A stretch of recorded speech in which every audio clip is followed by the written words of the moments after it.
Uang 2,6 miliar rupiah disita saat KPK OTT di Oku, kasus suap proyek PUPR, 8 pejabat elit parpol ditangkap. Sejumlah uang disita Komisi Pemberantasan Korupsi, KPK, saat operasi tangkap tangan, OTT, di Kabupaten Ogan Komering Ulu, Oku, Sumatera Selatan, Sumsel, Sabtu, 15 Maret 2025. Wakil Ketua KPK Fitroh Roh Cahyanto mengatakan, nominal uang disita dalam OTT di Oku sebesar 2,6 miliar rupiah. Fitroh mengatakan, OTT tersebut terkait kasus dugaan suap di lingkungan Dinas PUPR, Kabupaten Ogan Komering Ulu.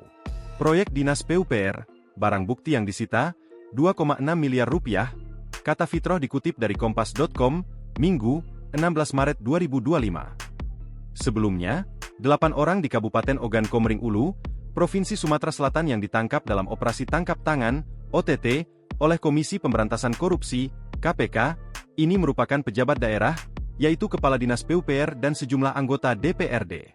Hal ini dikonfirmasi oleh Wakil Ketua KPK Fitroh Roh Cahyanto. Benar?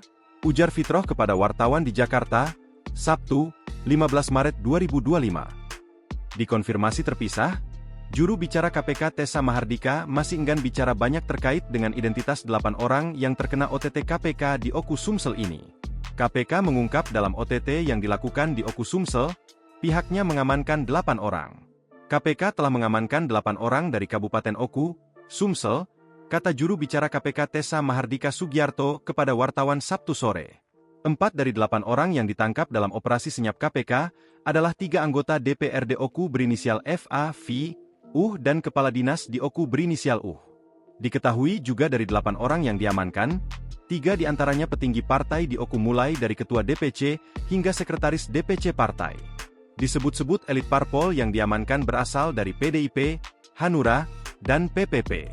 Oknum anggota DPRD Oku dan pejabat di Pemkab langsung dibawa ke Bandara Sultan Mahmud Badarudin II menuju Jakarta pasca terjaring operasi tangkap tangan, OTT, yang dilakukan KPK, Minggu, 16 Maret 2025. Sebelum masuk ruang tunggu, rombongan tiba menggunakan mobil Kijang Innova sekitar pukul 5.30 WIB pagi, dan dijadwalkan tiba di Bandara Halim Perdana Kusuma sekitar pukul 7 waktu Indonesia Barat.